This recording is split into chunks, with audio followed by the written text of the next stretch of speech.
I'm 24 years old and I've accumulated a net worth of over $250,000. Well, technically today it's $243,547, but I'll explain the difference later. A lot of people ask me how I did this, what my investment strategy is, and whether it's even possible to build wealth this quickly when you're still young. So today I'm breaking down my entire portfolio, every position, every dollar, and the strategy behind every decision I've made. And before anyone in the comments accuses me of having rich parents or some trust fund, no, I paid for college entirely by myself. I worked a part-time job throughout school. I started at community college just to save money, and then I transferred to a university. Last year, I was making $40,000 as my salary. Now this year, I'm making $125,000 as a software engineer in New York City. Everything you're about to see is from aggressive saving and strategic investing over the past few years. Now currently, here is where every single dollar sits. Bitcoin is 61% of my portfolio at $148,500 valuation. My cash position is 30.3% of my portfolio and is $73,678. My Roth IRA is $7,291 and that's 3% of my portfolio. I do carry TLT options, $4,039, which is 1.7% of my portfolio. Currently TLT sits at like $89 or something, or $88. I bought calls that expire in January of 2027.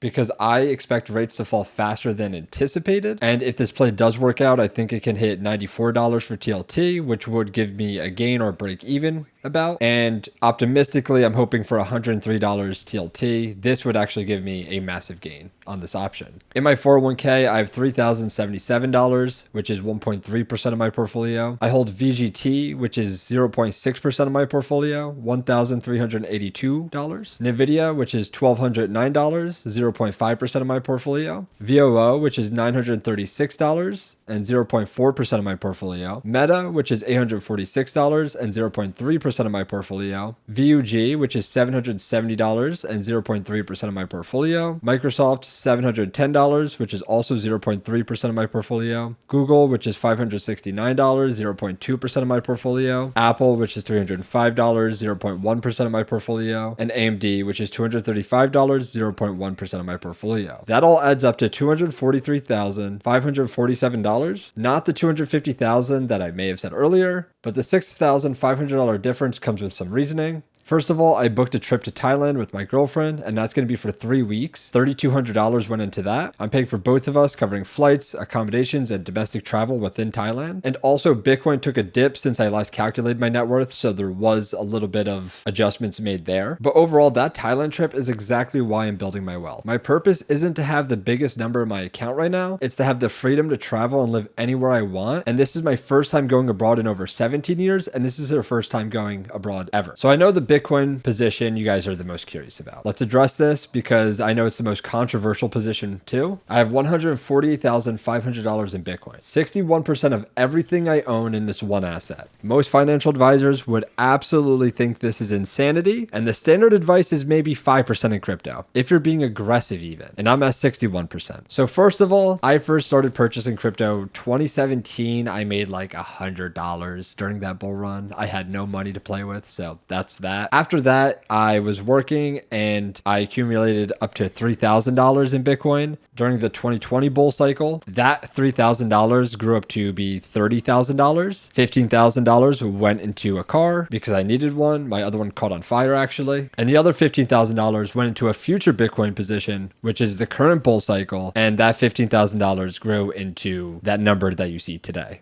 Obviously, I did throw a little bit more in. I did purchase some Bitcoin weekly, even monthly. I threw like $20 whenever I could. I threw $100, a couple $1,000 whenever I could. And I stopped purchasing any Bitcoin, I think, at the end of last year. So obviously, I'm really well versed in crypto itself. I've been in the industry for a while. And before any of you guys say this position is completely luck-based, I did an extensive amount of research before I purchased this position. And I followed the price action very closely, major headlines very closely. And I pretty much bought at max fear in both scenarios. And I do want to plan on doing that again for this next one. And hopefully this position could actually grow even further. And it's paid out already so well already. So might as well keep letting it ride. And I don't honestly care if it's a big allocation of my portfolio. I know by standard investment terms, this is terrible, but I also wouldn't have been in this position if it wasn't for crypto in the first place. And obviously, if crypto has a sudden change or fundamental switch, I would exit out of the position. But as of right now, I actually genuinely do believe in it. And I think it's honestly more valuable than the US dollar even. And I know the volatility is brutal. That's why my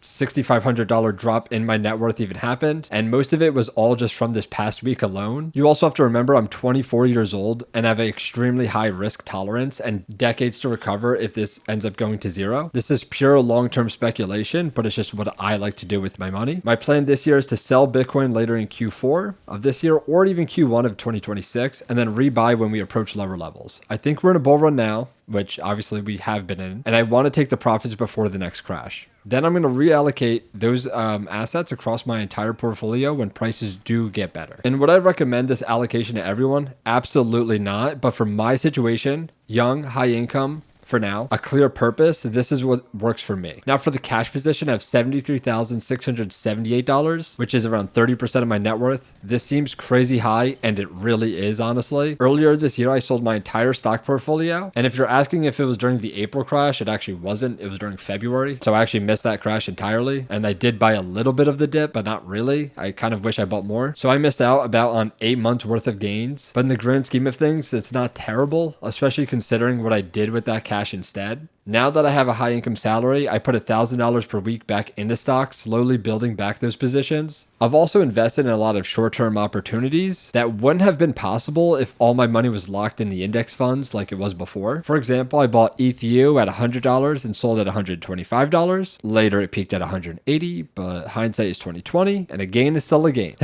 I did the same with SOLT, which is SOLT. Buying around $20, selling it at $28, and I put around $10,000 into each of these trades. I also bought the Figma IPO, which I made 300% on, the Klarna IPO, the Gemini IPO, which those two I made 30% across both those trades, and none of these would have been possible if I didn't sell my stocks at the beginning of the year. And obviously I didn't full port into these positions, so the S&P 500 gains in those months would have definitely outpaced the strategy overall, but the trades did help close the gap of the opportunity costs and being in cash completely. And I also have $15,000 in a separate cash account, but that's only because I am going for the $900 sign-up bonus, and I'll be closing that account at the end of the year anyway and moving my money back into my portfolio. My plan is to fully be re-entered into markets in 2026 and 2027. Right now, I am extremely liquid, and I am going to stay that way until the rest of the bull run cycle does run out, for Bitcoin at least, and I'll take opportunity whenever I see fit. And if not, I still have that $1,000 a week going back into the markets. So that would be fully re-entered before the end of 2027 anyways. For my retirement accounts, I have $10,368. This is the Roth IRA and 401k combined. I contribute enough to my 401k to get the company match, which is pretty much just free money, but I'm not maxing it out every single year because I'd rather have the money accessible for other positions and Bitcoin and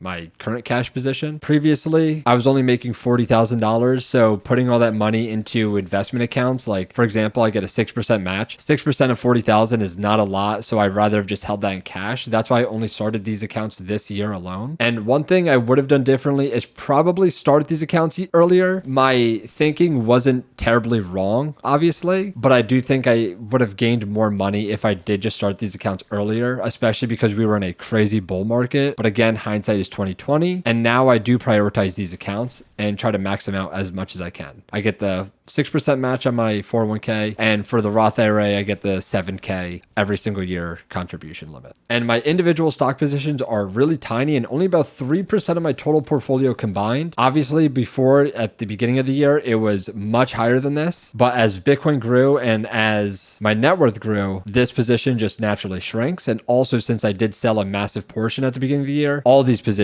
just got absolutely shrunken down. They are all tech heavy. That is because I'm very risk on, especially since I am so young. I do have the years to play with, and I do believe in honestly all of these companies. If they were to crash down tomorrow and let's say lose like 20, 30, 40% of their value, I believe by the time I need the money or I need to retire, these positions would be greatly outpacing the S&P 500, even if that were to happen tomorrow, for example. The TLT option, which is 1.7%, I already broke down earlier. But really, I just think interest rates are going to come down further than markets expect, which means long-term treasuries should increase in value. When that happens, makes my TLT go up. If you're looking at the allocation thinking this is completely backwards, you might be right from a traditional perspective, but most people my age have all their money locked in retirement accounts, way less in Bitcoin, and definitely not over 30% in cash waiting to be deployed. I'm definitely not optimizing for what most people should do, but overall, I have outpaced the market in recent years, and that is because I am tech heavy and crypto heavy. The strategy is working, and it requires a lot of active management and timing the market, which everyone says you shouldn't do, but I have fun with it, and that's what I like to do anyways. And just to give you a little bit of hindsight, in 2023, my net worth was 114,000. In 2024, I was at 150,000. At the beginning of 2025, I was at 216,000, and at today dollars, I am at $243,000. And this is with contributions involved, and also obviously the gains involved too. But overall, if you look at these performances in the past few years, I've outpaced the S&P 500, which is just my overall goal. Realistically, I try and get a 13%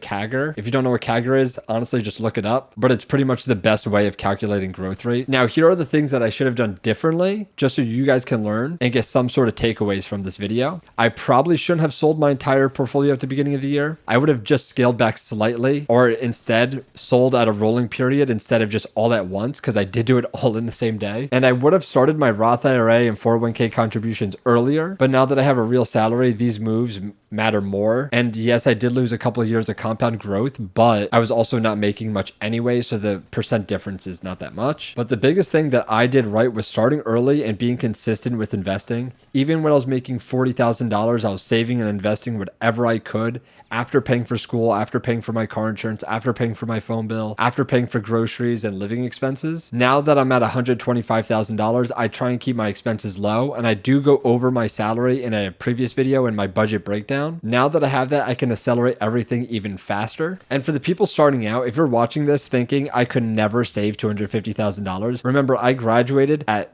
24 years old and just started my career this year. I was making way less money and still building a very solid net worth. I paid for college by myself by working part-time, starting at community college to keep costs low, and transferring to save money instead of paying for all those 4 years. I lived with roommates, still do. I bought a very cheap and affordable car. I drive a used Honda Civic, even though I don't use it anymore because I'm in the city. I still have it. I try and cook my own meals while I can. In New York City, it has been a massive challenge for me, but I still do try. And with that, I do still stay invested aggressively. Last year at $40,000, I was still saving a significant amount of money because I had a clear purpose. This year at $125,000, I can save even more money. And it all started with being consistent even when I had almost nothing. The framework matters more than the specific numbers. Figure out your purpose, build a strategy that supports it, and stay consistent over the years. That's it. That is the action plan. That is all you need to take away from this video. And if you do just that, you are going to be even more successful than I am if you're younger. And if you're older, that is completely okay too. You're going to catch up to me in no time. Trust. And that Thailand trip represents what this all is about. Not the portfolio balance or the percentage returns, but using the money as a tool to build the life that I want to live. I'll give you guys more updates and follow-ups on my position as the bull run and as the market plays out. But as of right now, that's what my current thing sits at. And if you want to follow along even more closely, join the Discord community. Link to the description down below. We pretty much cover investing, financial dependence, early retirement, life advice, dating advice, pretty much anything you can think of in the self-development category. And if you want to find a group of like-minded individuals, that is the place to do so. And the link for that is in the description down below. And if this was helpful, please support the channel through the coffee link in the description. Click the like button, comment down below what you liked about it, and subscribe. I'm curious what you would do differently with this portfolio. Let me know in the comment section down below. And that's it for today, and we'll talk again soon. Peace.